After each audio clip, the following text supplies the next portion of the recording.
ভুলে যেতে চাইলেও ভোলা যায় না, ভুলে যেতে চাইলেও ভোলা যায় না। আমার জান মদিনা, আমার প্রাণ মদিনা, ভুলে যেতে চাইলেও ভোলা যায় না, ভুলে যেতে চাইলেও ভোলা যায় না। মদিনার স্মৃতিগুলি ভাবি বারে বার, কবে আমি দেখা পাবো রওজা তোমার। মদিনার স্মৃতিগুলি ভাবি বারে বার, কবে আমি দেখা পাবো রওজা তোমার। প্রিয় নবীর প্রেমে আমি হলাম দিওয়ানা, প্রিয় নবীর প্রেমে আমি হলাম দিওয়ানা।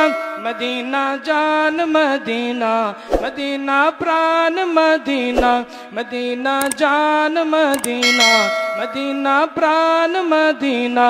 ভুলে যেতে চাইলে ভোলা যায় না, ভুলে যেতে চাইলেও ভোলা যায় না। আমার জান মদিনা, আমার প্রাণ মদিনা, ভুলে যেতে চাইলেও ভোলা যায় না। জানি না ওই মদিনায় কি আছে মধু, মদিনা মদিনা শুধু করেছে জাদু। জোরে বললেন না সুবহানাল্লাহ। জানি না ওই মদিনায় কি আছে মধু, মদিনা মদিনা শুধু করেছে জাদু, মদিনা মদিনা শুধু করেছে জাদু।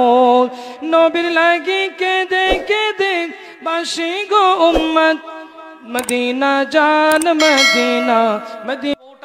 3 মাস মানে অতিবাহিত হয়ে যাবে, 3 হায়েজ হয়ে যাওয়ার পরে অন্য জায়গায় বিয়ে দিতে হবে। সে সংসার করে নিজের ইচ্ছায় ছাড়বে, আবার 3 মাস থাকবে, তারপর বিয়ে হবে। সর্বনাশ, কারোর সঙ্গে বলার দরকার নেই। জোরে বলুন নাউজুবিল্লাহ। সমাজে অনেক এরকম আছে, আমাদের কাছে ফতোয়াগুলো আসে, তোর আগে পরে স্ত্রী গোষ্ঠী শুদ্ধ তালাক দিয়ে দেয়। আমার কাছে একটা ফোন এসেছে একদিন, বলছে একজন ব্যক্তির আগে পরে বলছে অমুক মসজিদকে আমি তালাক দিয়েছি। জোরে বলুন নাউজুবিল্লাহ। সহ্য করতে পারেন? আমি বলেছি ওকে বলে দাও তোমার ঈমান চলে গেছে, আল্লাহর ঘরের সঙ্গে এই কথাটা ব্যবহার করলে তুমি, তা নতুন করে আবার ঈমানের কলেমা পড়তে হবে। আল্লাহর ঘরকে কেউ তালাক দেয় মানে রাগারাগি হয়েছে, এপাড়া ওপাড়ার মসজিদ বলছে ওই মসজিদের তালাক, ওই মসজিদে আমি আর যাবো না। তো যাই হোক, দ্বিতীয় নম্বর রাগ। আর তৃতীয় নম্বর হলো কোন নারী পুরুষ নির্বিশেষে যখন এক জায়গায় গল্প করে, আমি শয়তান সেই জায়গায় তৃতীয় ব্যক্তি হিসেবে হাজির হয়ে যায়। তো বলছে লোভ দেখাতে হবে, লোভে পড়ে আবু জেহেল সেই সময় মিটিং বসিয়েছে, মিটিংয়ে এজেন্ডা পাস হচ্ছে, মিটিংয়ের ভিতরে বলা বলি করলো। আবু জেহেল বলে তোমাদের ভিতরে কে আছো বীর পুরুষ, মুহাম্মাদের মাথাটা আমার হাতে এনে দেবে, কেটে এনে দেবে, তার জন্য 100 লাল উট পুরস্কার দেওয়া হবে। কে তোমাদের ভিতরে আছো? ঠিক সেই সময় খাত্তাবের বেটা উমার, বিরাট বাহুবল, শরীর তার বিরাট বড়, সবাই তাকে ভয় করে, দাঁড়িয়ে উঠে বলল আবু জেহেল তোমার জবান ঠিক আছে? বলে হ্যাঁ। 100 লাল উট দেবে? বলে হ্যাঁ, আমি রেডি করে রেখেছি। উমার বলল তুমি রেডি করে রেখে দাও, আমি আব্দুল্লাহর বেটা মুহাম্মাদের মাথা কেটে তোমার হাতে এনে দেব। ভাইজানের আব্বা জানেরা, হযরত উমার চলে গেল আস্তা বলে, বিরাট বড় একটা ঘোড়া নিয়েছে, বিরাট বড় ঘোড়া নিয়ে ধারালো একটা অলঙ্গ তলোয়ার নিয়ে নবী আরকামের বাড়িতে বসে আছে, সাহাবীদের নিয়ে ঈমানের কলেমা কোরআনের শিক্ষা দিচ্ছিলেন। ওমর দৌড়ে দৌড়ে ঘোড়ার পিঠে করে আল্লাহর নবীকে মারতে যাচ্ছে। যেতে যেতে প্রতিমধ্যে ওমরের ভিতরে লোভ গ্রাস করেছে, 100 লাল উট পুরস্কার পাবো। মক্কার মানুষ মানুষরা আমাকে বাহবা দেবে, যে কাজটা কেউ করতে পারিনি আমি করে দেখাবো। রাস্তায় যেতে যেতে নবী সাহাবী নুঈম বিন আব্দুল্লাহর সঙ্গে দেখা হলো। ওমর তুমি কোন জায়গায় যাও? বলে এই ব্যাপার, আব্দুল্লাহর বেটা মুহাম্মাদের আজকে শেষ দিন, তাকে আমি হত্যা করব। বলল তোমার বোন ফাতেমা, তোমার ভগ্নিপতি সাঈদ মুহাম্মদ সাল্লাল্লাহু আলাইহি ওয়াসাল্লামের ধর্মে দীক্ষিত হয়েছে, তুমি আগে তোমার ঘর সামলাও, তারপর মুহাম্মাদকে নিপটাবে। বলে তুমি মিথ্যা বলছো না তো? বলে না। আমার ভাইজানেরা, ওমর সেই সময় আল্লাহর নবীকে মারা ভুলে গিয়ে নিজের ভগ্নিপতি সাঈদ বিন আব্দুল্লাহ আর ফাতেমার বাড়ির দিকে রওনা হয়েছে। আমার বাবাজিরা ভাইয়েরা, ফাতেমার বাড়িতে যখন গেছে দরজা লাগানো, ঘরের ভিতর থেকে গুনগুন করে একটা শব্দ আসছে। দরজার বাইরে থেকে আল্লাহর নবী সাহাবী ওমর তখন ঈমান আনেনি, ঠোকা মেরেছে। কে বাইরে? কে? আমি ওমর। ওমরের নাম শুনে আল্লাহর নবী সাহাবী হযরতে খাব্বাব এমন করে সেই সময় ঈমানের কলেমা পড়েছিল। আজ কোরআনের শিক্ষাটা দিচ্ছিল বাবা। কোরআনুল কারীমের সূরা তোহার আয়াত ইন্নানি আনাল্লাহু লা ইলাহা ইল্লা আনা ফাবুদুনি, ইন্নানি আনাল্লাহু লা ইলাহা ইল্লা আনা ফাবুদুনি। এই আয়াতটা হযরতে খাব্বাব রাদিয়াল্লাহু তাআলা আনহু এমন করে শিক্ষা দিচ্ছিলেন। ওমরের গলাটা শুনে সঙ্গে সঙ্গে চৌকির নিচে লুকিয়ে পড়েছে বাবা। ঠিক সেই সময় ওমরের বোন ফাতেমা দরজা খুলে দিয়েছে, কোরআনের পাণ্ডুলিপি হাতে রয়েছে। আজ কিনা ওমর এসে বলে কি পড়তেছিলেন? মিথ্যা কথা বলবো না, আমরা কোরআন পড়তেছিলাম। ঈমানের কলেমা নাকি পড়েছো আমি শুনেছি। বলে হ্যাঁ, মুহাম্মদ ইবনে আব্দুল্লাহকে নবী বলে মেনে নিয়েছি। ওমর এত রাগে রেগে গিয়েছে, নিজের তলোয়ারের উল্টো পিঠ দিয়ে নিজের বোন ফাতেমাকে মারে। ভগ্নিপতি সাঈদ আজ কিনা ডিফেন্স করতে এসেছে বলে তাকেও মারতে লাগলো। এত পরিমাণে তলোয়ারের উল্টো পিঠ দিয়ে মারে, আজ কিনা শরীরটা কেটে খুন বার হতে লেগেছে। হযরতে ওমরের মনে একটু দয়া হলো, খাত্তাবের বেটা ওমরের মনে দয়া হলো। নিজের বোনের খুন দেখে, ভগ্নিপতি সাঈদের খুন দেখে মনে দয়া হলো। তলোয়ারটা নিচে রেখে বলে বোন ফাতেমা, তোমার হাতে কোরআন এসে পাণ্ডুলিপিটা আমার কাছে একটু দাও। বোন ফাতেমা ডেকে ডেকে ভাইকে বলে ভাই তুমি এখন নাপাক অবস্থায় রয়েছো, তোমার গাতে পাণ্ডুলিপি দেওয়া যাবে না, আগে তুমি গোসল করে নাও তারপরে দেব। ওমর গোসল করে নিলেন, কোরআনের পাণ্ডুলিপি হাতে দিয়ে কোরআনের পাণ্ডুলিপি দেখে মুখে নিয়ে চুমা খায়। ঠিক সেই সময় হযরতে খাব্বাব রাদিয়াল্লাহু আনহু লুকিয়েছিলেন, দৌড়ে বার হয়ে চলে এসেছে। ওমর বলে এ বোন ফাতেমা, বার হয়েছিলাম আব্দুল্লাহর বেটা মুহাম্মদকে আজ কিনা দুনিয়া থেকে সরিয়ে দেব বলে। অন্তরটা আমার চেঞ্জ হয়ে গেছে, অন্তরটা আমার পরিবর্তন হয়ে গেছে, আমাকে সঙ্গে করে নিয়ে চলো। মুহাম্মদ সাল্লাল্লাহু আলাইহি ওয়াসাল্লামের গাতে গাত দিয়ে ঈমানের কলেমাটা পড়ে মুসলমান হয়ে যাব। জোরে বলুন সুবহানাল্লাহ। ওমরকে সঙ্গে করে নিয়ে বোন ফাতেমা ভগ্নিপতি সাঈদ বিন আব্দুল্লাহ সঙ্গে করে নিয়ে আল্লাহর নবী আরকামের বাড়িতে রয়েছে, ওই জায়গায় নিয়ে যেতে লেগেছে বাবা। আল্লাহর নবী সাহাবী আমির হামজা রয়েছে, অন্যান্য সাহাবীরা রয়েছে। এমন সময় আল্লাহর নবীর আশাদ আল্লাহর নবী দেখতে পেয়েছে ওমর আসে। আল্লাহর নবীর অন্যান্য সাহাবীরা বলে ইয়া রাসূলুল্লাহ হাবিবাল্লাহ, হুজুর ওই যে ওমর আসতেছে। হুজুর ওমর আসে, হাতে রয়েছে অলঙ্গ তরবারি। আমির হামজা বলে ওমরকে আসতে দাও, আমি তো হাম কিসি সে কম নেই, আমি তো কারুর থেকে কম নয়। ওমর যদি পালোয়ান হয় আমিও পালোয়ান, যুদ্ধ হবে, আগে আমাদের কাছে আসতে দাও। আল্লাহর নবী বসে রয়েছেন, খাত্তাবের বেটা ওমর তলোয়ারটা নিয়ে আল্লাহর নবীর কদমের কাছে এইভাবে রেখে দিয়েছে। ইয়া রাসূলুল্লাহ গে, ইয়া হাবিবাল্লাহ, হুজুর বিয়াদবি মাফ করুন, গুস্তাখিটা ক্ষমা করুন। হুজুর আমি মারতে এসেছিলাম, আমি লোভে পড়ে গিয়েছিলাম, 100 উটের লোভে। হুজুর আমি আমার ভুল বুঝতে পেরেছি, হুজুর আপনার নূরের গাছটা বানিয়ে দেন, আমি ওমর ইমানের কলেমা পড়ে নিতে চাই। আল্লাহ নবী ইমানের কলেমা পড়ানোর জন্য দুটো হাত বাড়িয়ে দিলেন।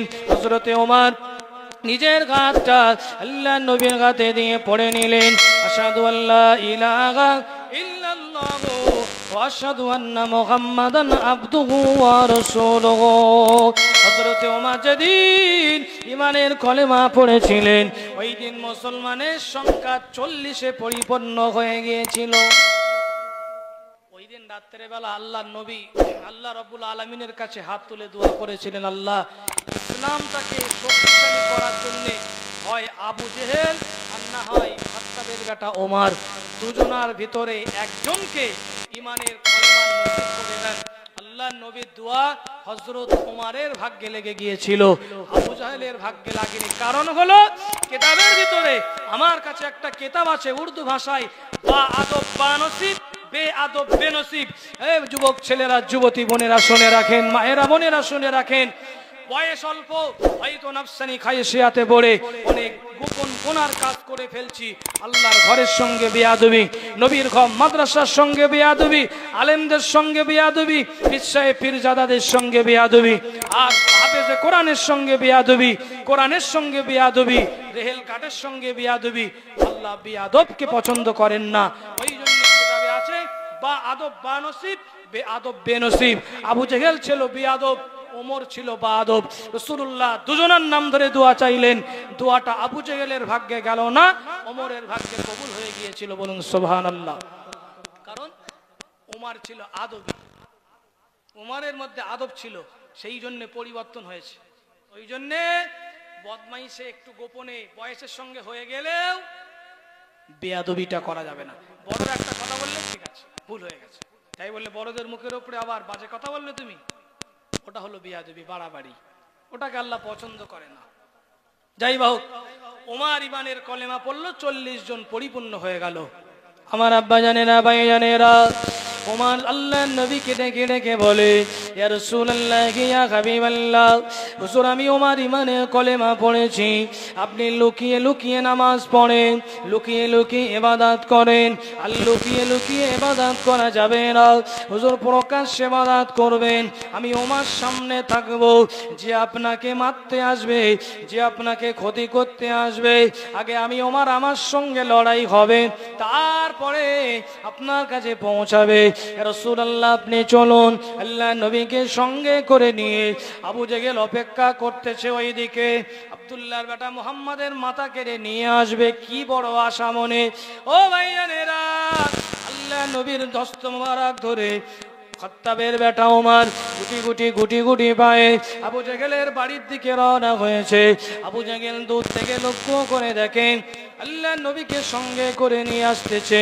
মনে মনে ভাবে, মনে হয় ওমর মুহাম্মদকে বন্দি করে নিয়ে আসতেছে, আমার কাছে জীবিত নিয়ে আসতেছে, আমি নিজে হাতে সাতটাকে কালাম করে দেব। জোরে বলুন নাউজুবিল্লাহ। আল্লাহ নবীকে সঙ্গে করে নিয়ে আবু জেহেলের বাড়িতে চলে এসে ওমর বলতে লেগেছে, হে আবু জেহেল শুনে রেখে দাও, আমি ইমানের কলেমাটা পড়ে নিয়েছি। আব্দুল্লাহর বেটা মুহাম্মদকে আমি আমার নেতা বলে মেনে নিয়েছি, আমি আমার নবী বলে মেনে নিয়েছি, তোমাকে আর আমি আমার নেতা বলে মানি না। আজ থেকে প্রকাশ্যে ইবাদত হবে, প্রকাশ্যে মানে প্রচার প্রসার চলবে, ক্ষমতা থাকলে বাধা দাও। আমি ওমর মুহাম্মদ ইবনে আব্দুল্লাহকে নবী বলে মেনে নিয়েছি। আল্লাহ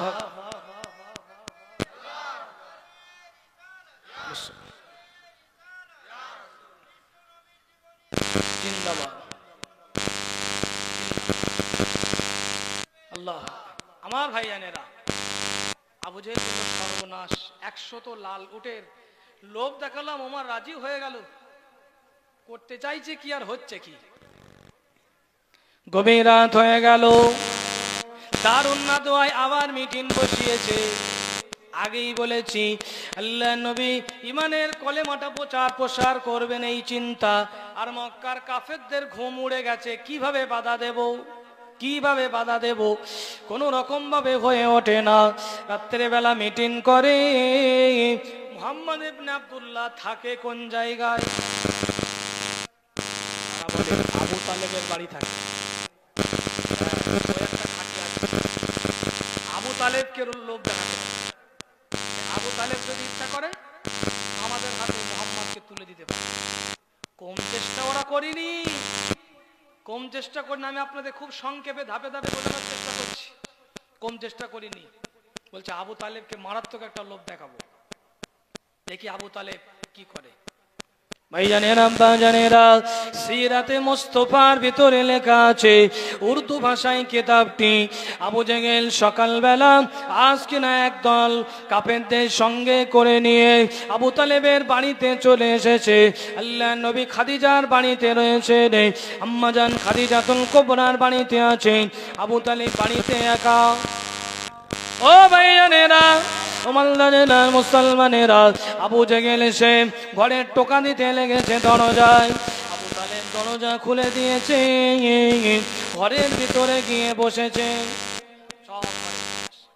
ঘরের ভিতরে গিয়ে আবু তালেবকে ডেকে ডেকে বলে, হে আবু তালেব, তোমার ভাতিজা মুহাম্মদ নিজেকে নবী দাবি করে, আমাদের বাপ দাদাদের দেখে যাওয়া ধর্মকে ইনসাল্ট করে, অপমান করে, বাজে বাজে কথা বলে। সাবধান করেছি, শোনে না, কিন্তু শুনে রেখে দাও। এ আবু তালেব, তোমার বাড়িতে ভাতিজা মুহাম্মদ আসে তোমার সঙ্গে দেখা করতে, তোমার তো কেউ নেই। ওই আলীও তো তার দলে চলে গেছে, আলীও তো তাকে নবী বলে মেনে নিয়েছে। তোমাকে একটা কথা বলি, মক্কার একটা হৃষ্টপুষ্ট সুন্দর দেখতে, শরীরটা খুবই তরুতাজা, অনেক কাজ করতে পারবে এমন একটা শক্তিশালী সুদর্শন যুবককে সঙ্গে করে নিয়ে এসে বলে, হে আবু তালেব, আজ থেকে এই বেটাকে, আজ থেকে এই ছেলেটাকে তোমাকে দিয়ে দিলাম, তোমার বাড়িতে থাকবে, এ যা কাজ করবে সব টাকাগুলো তোমার হাতে তুলে দেবে। লোভ দেখেছেন কেমন লোভ দেখাচ্ছে? এই ছেলেটা তোমার বাড়িতে থাকবে, এর কোনো টাকা পয়সা দিতে হবে না, এই কাজ করে এনে তোমার কাছে তুলে দেবে। তুমি আজ কিনা বসে পায়ের ওপরে পা দুলিয়ে দুলিয়ে সংসার চালাবে, তো একটা কাজ করে দিতে হবে। গভীর রজনীতে আব্দুল্লাহর বেটা মুহাম্মদ তোমার ভাতিজা যখন তোমার বাড়িতে আসবে, আমাদেরকে খবর দেবে, আমরা এসে তুমি ঘরের দরজাটা খুলে দেবে, আমরা মুহাম্মদকে জোর করে নিয়ে অন্য জায়গায় গিয়ে কতল করে দেব। জোরে বলুন নাউজুবিল্লাহ। ও ভাইজানেরা, আবু তালেব এত মহাব্বত আর ভালোবাসা, আল্লাহর নবীকে বাসেন, এত মহাব্বত করেন। আবু জেহেলের মুখ থেকে এই আজকে না প্রস্তাবটা শুনে এত রাগা রেগে গেল, গনগন করে রাগ দেখাতে দেখাতে বললো, এখান থেকে বেরিয়ে যাও, আমার ভাতিজা মুহাম্মাদের তোমরা ক্ষতি করবে। আমি তার চাচা যান, নিজে হাতে করে 8 বছর বয়সে, যখন আমার ভাতিজার 8 বছর বয়স, আমার আব্বাজান আব্দুল মুত্তালিব মারা গিয়েছিল, সেই থেকে নিজে হাতে করে সন্তানের মতো মানুষ করেছি, আর সেই সন্তানকে তোমাদের হাতে তুলে দেব, এটা অসম্ভব। জোরে বলুন সুবহানাল্লাহ। আবু জেহেল বলল, লোভ দেখালাম তাও হলো না, কি করা যাবে? বলছে বাড়িতে চলো। বাড়িতে ফিরে গিয়ে বলছে, এবারে আব্দুল্লাহর বেটা মুহাম্মদকে ডাইরেক্ট লোভ দেখাবো, এমন লোভ দেখাবো, লোভে পা পিছলে যাবে, লোভে অনেকে বিক্রি হয়ে যায়। বুঝতে পারেননি? রাত গভীর হয়ে গেছে, গভীর রজনীতে আল্লাহর নবী আম্মাজান খাদিজাতুল কুবরার বাড়িতে রয়েছেন। এমন সময় দেখা গেল আবু জেহেল, আবু লাহাব, সাহেবারাত রাত্রের বেলা গভীর রজনীতে আবু তালেবের বাড়িতে চলে এসেছে। আবু তালেব মনে মনে ভাবে, মনে হয় আমাকে ক্ষতি করতে এসেছে, সকালবেলা তাদের প্রস্তাবটা আমি মানিনি বলে আমাকে মনে হয় ক্ষতি করতে এসেছে। আবু তালেব দরজাটা খুলে দিয়েছে। ঠিক এমন সময় দেখা গেল কাফেরেরা আবু তালেবের ঘরে প্রবেশ করেছে।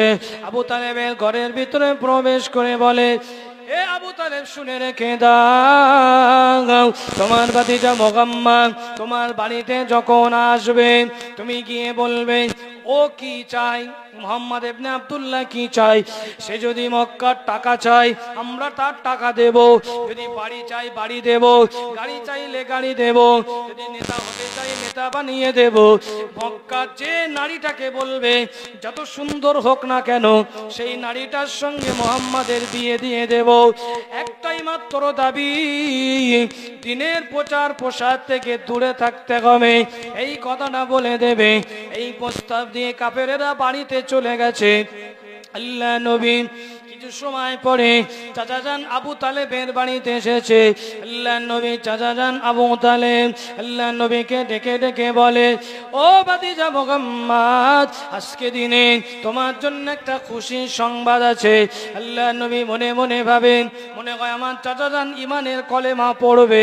তার কারণ হলো কোন ব্যক্তি ইমানের কলেমা পড়ে মুসলমান হলে আল্লাহ নবী যত খুশি হতেন অন্য কোন কাজে এত খুশি হতেন না। চাচাজান মনে হয় ইমানের কলেমা পড়ে মুসলমান হয়ে যাবে। চাচাজানের মুখের দিকে তাকিয়ে আছে। আল্লাহ নবী চাচাজান আবু তালেব বলতে লেগেছে, মক্কার কাফেরেরা আমার বাড়িতে এসেছিল, তারা প্রস্তাব দিয়ে গেছেন মুহাম্মদ যদি টাকা চায় আমরা টাকা দেব, মুহাম্মদ যদি বাড়ি চায় বাড়ি দেব, যানবাহন গাড়ি চাইলে দেব, যেই নারীটাকে বিয়ে করতে চাই তার সঙ্গে বিয়ে দেব, মক্কার নেতা হতে চাইলে নেতা বানিয়ে দেব। শর্ত হলো দিনের প্রচার প্রসারটা বন্ধ করতে হবে, নিজেকে নবী দাবি থেকে সরে আসতে হবে, আমাদের মূর্তির পূজা করতে হবে। আল্লাহর নবী কথা শুনে চাচাজান আবু তালেবের মুখের দিকে ফিরে আল্লাহ নবী চাচাজান আরো বলে, ও ভাতিজা মুহাম্মদ, তুমি একটু কথাটা মেনে নাও। ওরা খুব রাগে বলে গেছে, যদি মুহাম্মদ আমাদের প্রস্তাব মেনে না নেয় আমরা কিন্তু ছেড়ে কথা বলবো না। আল্লাহ নবী ঝরঝর করে কাঁদে। চাচাজান 6 মাস মায়ের পেটে আব্বাকে হারিয়েছি, 6 বছর বয়স আম্মাকে হারিয়েছি, 8 বছর বয়স দাদাজানকে হারিয়েছি। সেই দিন থেকে আপনি আমার পিতার মতো মানুষ করেন, আজ আপনি আমাকে কথা কেন বলেন? আল্লাহ নবী চাচাজান বলেছিলেন, ও ভাতিজা মুহাম্মদ, তুমি তোমার কাজ করো, আমি তোমার সাপোর্ট করি, আমি তোমার সাপোর্ট করে যাব, তোমার চোখের পানি আমি সহ্য করতে পারবো না। আল্লাহ নবী সেই সময় চাচাজান আবু তালেবকে ডেকে ডেকে বলেছিলেন, ও আমার চাচাজান, সকাল হলে মক্কার কাফেরেরা আবার এসে আপনাকে জিজ্ঞাসা করবে আপনার ভাতিজা মুহাম্মদ কি বলে গেছে। আপনি আমার পক্ষ থেকে তাদেরকে বলবেন, টাকা পয়সা তো দূরের কথা, গাড়ি বাড়ি ধন দৌলত নারী আর তেমন করে ক্ষমতা অনেক দূরের কথা, মক্কার কাফেরেরা যদি আকাশের সূর্যটা এনে আমি মুহাম্মদ আমার ডান হাতে এনে দেয়, আকাশের চন্দ্রটা যদি আমি মুহাম্মদ আমার বাম হাতে দেয়, তবু আমার দায়িত্ব থেকে আমি দূরে আসবো না। জোরে বলুন, আর একটু জোরে বলুন সুবহান। মুহাম্মদের সাথে দরুদ শরীফ আল্লাহুম্মা।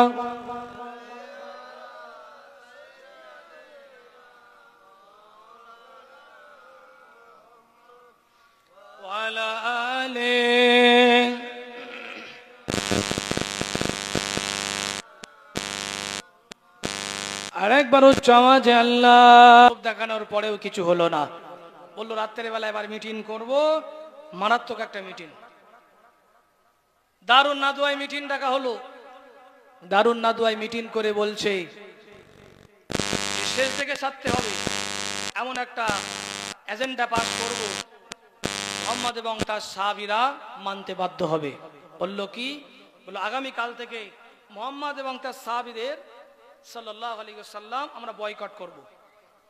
নবুয়াতের 7ম বছর, 3 বছর লুকিয়ে মানে গোপনে গোপনে ইমানের প্রচার প্রসার হলো, 4 বছর ধরে এত অত্যাচার হলো, আরো অনেক অত্যাচার। আল্লাহ রসুলের পিঠের উপরে উঠে নারী ভুঁড়িগুলো দিয়ে দেওয়া হতো, সাহাবীদের ধরে ধরে মারা হতো, গায়ে দুধ থেকে নোংরাগুলো আবর্জনাগুলো ছুঁড়ে দেওয়া হতো, অনেক ঘটনা। নবী সাহাবীরা নামাজ পড়লে সেই জায়গায় দূর থেকে শীষ বাজানো হতো, গান বাজনা করা হতো, ইত্যাদি ইত্যাদি। কিছু করে যখন হচ্ছে না, শেষ পর্যায়ে নবুয়াতের 7ম বছর মুহররম মাসের 11 তারিখ, মুহররম মাসের 11 তারিখ বলছে বয়কট। কি বয়কট? নবীর সাহাবীদের সঙ্গে কথা বলবো না, মাল কিনবো না, বেচা কেনা করবো না, বিবাহ শাদী দেবো না, কিছুই করবো না। বাধ্য হয়ে ঘুরে ঘুরে আসবে, এক ঘরে করে দেবো।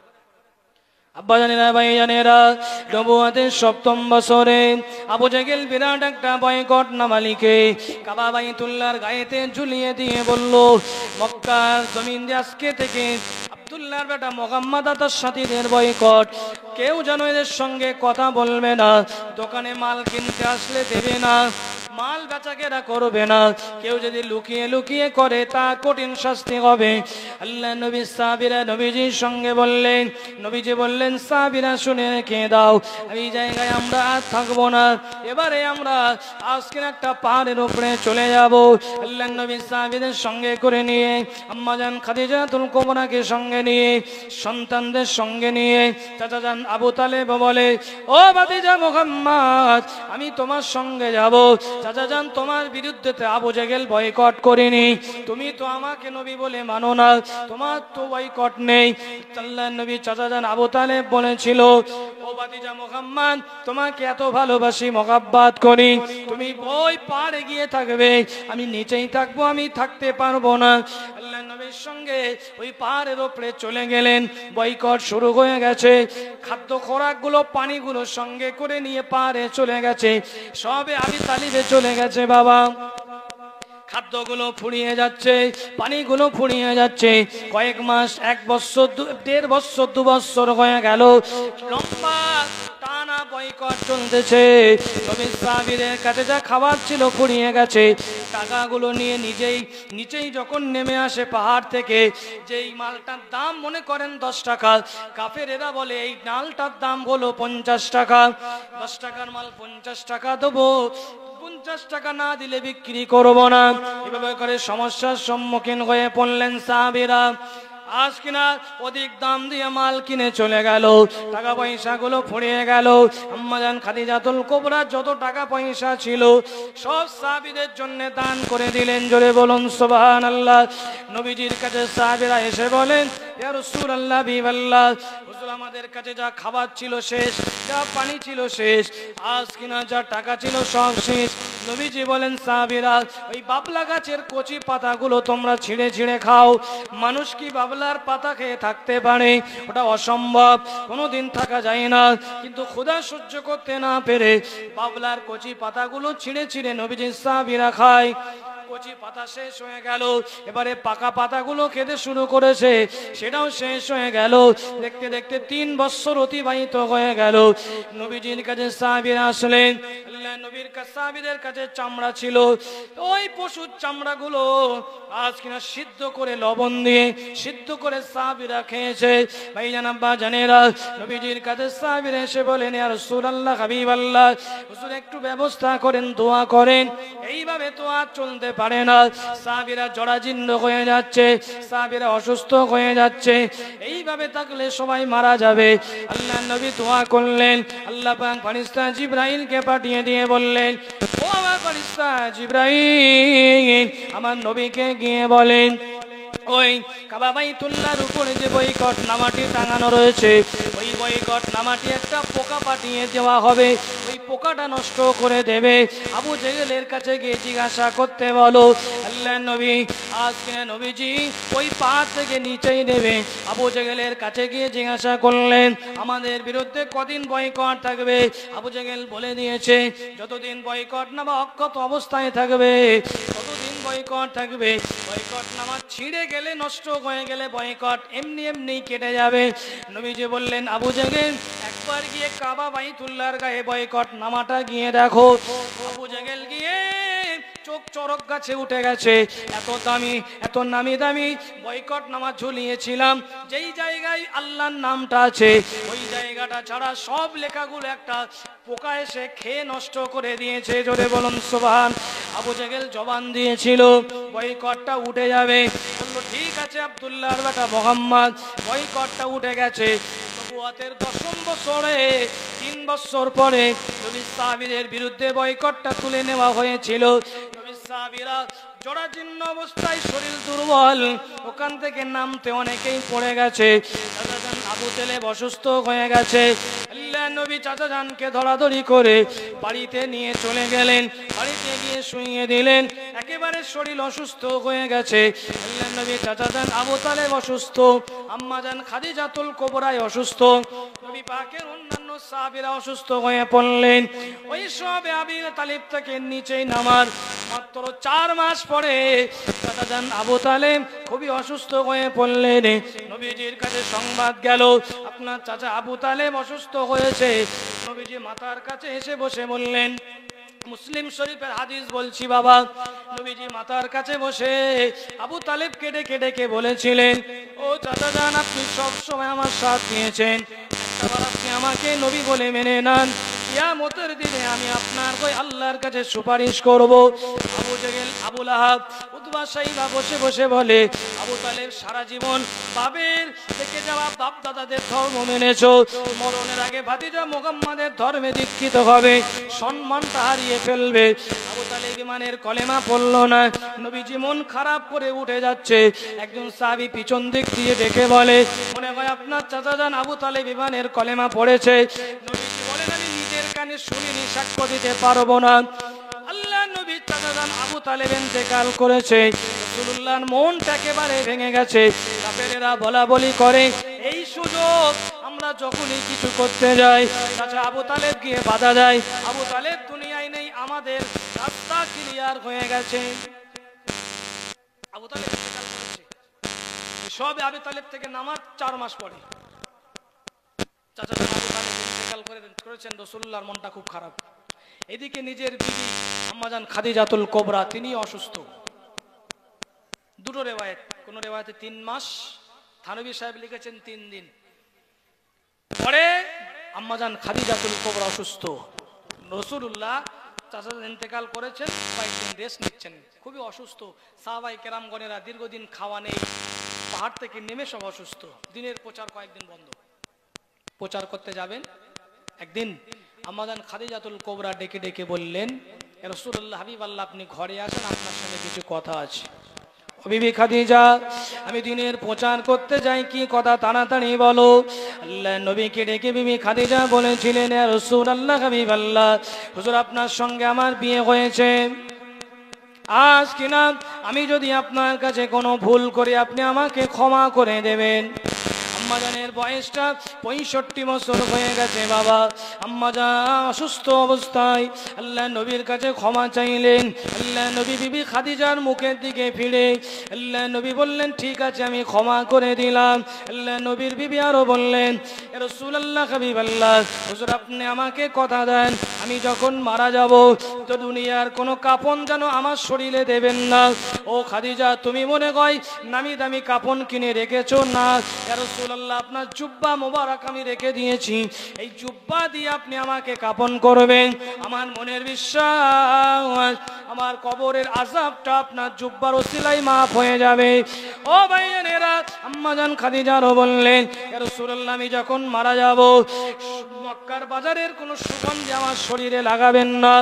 আপনার ঘামগুলো একটা শিশিরের ভিতরে আমি জমা করে রেখেছি, ওই ঘামগুলো আমার শরীরে আপনি লাগিয়ে দেবেন। সর্বশেষ দাবি হলো, আমাকে যখন সবাই মাটি দিয়ে মিনগা খলাকনাকুম ওয়া ফিহা নুঈদুকুম ওয়া মিনগা নুখরিজুকুম তারাতান উখরা বলে মাটি দিয়ে 3 মুঠো করে সবাই চলে আসবে। হুজুর আপনি যেন আমাকে রেখে চলে আসবেন না, যত সময় মুনকার নাকিরের সালামের জবাবটা না হবে। হুজুর আপনি আমার কবরটা ছেড়ে যেন চলে আসবেন না। আল্লাহ নবী বিবির মুখে এই কথা শুনে কথা দিলেন। আম্মা জান খাদিজাতুল কুবরা তিনি ইন্তেকাল করলেন। সকলে বলুন ইন্না লিল্লাহি ওয়া ইন্না ইলাইহি রাজিউন। পৃথিবীর জমিনে নবীকে সর্বপ্রথম নবী বলে মেনে নিয়েছিলেন আম্মা জান খাদিজা, আবার সর্বপ্রথম ইন্তেকাল হয়েছেন আম্মা জান খাদিজা। পৃথিবীর জমিনে মুসলমানদের ভিতরে সর্বপ্রথম জানাজার নামাজ হয়েছে আম্মা জান খাদিজাতুল কুবরার। আল্লাহ নবী আম্মা জান খাদিজাতুল কুবরার জানাজার নামাজ সমাপ্ত করলেন। আজ কিনা লাশ মোবারকটা নিয়ে কবরের ধারে নিয়ে যাওয়া হলো, দাফন করা হলো। আল্লাহ নবী দাফনের আগে কবরের ভিতরে নেমে একটু শুয়ে পড়লেন। একবার এপাশ আর একবার ওপাশ, একবার এপাশ একবার ওপাশ গড়াগড়ি খায়। সাহাবীরা ব্যাপারটা লক্ষ্য করলেন। আল্লাহ আল্লাহর নবী উপরে দাঁড়িয়ে আছেন, সবাই মাটি দিয়ে আল্লাহর নবীকে ডেকে বললেন, ইয়া রাসূলুল্লাহ হাবিবাল্লাহ বাড়িতে চলুন। আল্লাহর নবী সাহাবায়ে কেরামদের ডেকে রেখে বললেন, আপনারা চলুন, আমি একটু পরে যাব। আল্লাহর নবী সাহাবীরা অপেক্ষা করেন, আল্লাহর নবী দাঁড়িয়ে রয়েছেন। কিছু সময় পরে মিষ্টি হাসি দিয়ে বাড়ির দিকে ফিরে আসতেছে। নবী সাহাবীরা জিজ্ঞাসা করেন, আসসালাতু ওয়াসসালামু আলাইকা ইয়া রাসূলুল্লাহ হাবিবাল্লাহ, বিআবি আনতা ওয়া উম্মি, আল্লাহ পাকের নবী হুজুর বিআদবি মাফ করুন, মুস্তাগিনা ক্ষমা করুন। হুজুর আমাদের পিতামাতা আপনার কদমে কুরবান হয়ে যাক। আপনি আপনার বিবি খাদিজার কবরে শুয়ে পড়লেন, এপাশ ওপাশ গড়াগড়ি দিলেন, আবার কিছু সময় অপেক্ষা করলেন। ওখান থেকে কেন আবার হাসতে হাসতে চলে এলেন? আল্লাহর নবী বললেন, ও আমার সাহাবীরা, আমার বিবি খাদিজা আমাকে এত মহব্বত করে, ইসলামকে এত ভালোবাসে, ইসলাম প্রচারের জন্য নিজের মাল সামানগুলো, নিজের ধন সম্পদগুলো সব রাস্তায় বিলিয়ে দিয়েছে, ইসলামের জন্য বিলিয়ে দিয়েছে। আমার বিবির কাছে আমি অদাবদ্ধ ছিলাম। সওয়ালের জবাব যত সময় না হবে তত সময় ওখান থেকে আসবো না। আল্লাহ পাক রব্বুল আলামিন ফেরেশতা জিবরিল আমিনকে পাঠিয়ে দিলেন। ফেরেশতা জিবরিল আমিন এসে বললেন, ইয়া রাসূলুল্লাহ, ইয়া হাবিবাল্লাহ, হুজুর আপনি চিন্তা করবেন না, আল্লাহ পাক রব্বুল আলামিন আপনার বিবি খাদিজার কবরে মুনকার নকিরের সওয়ালের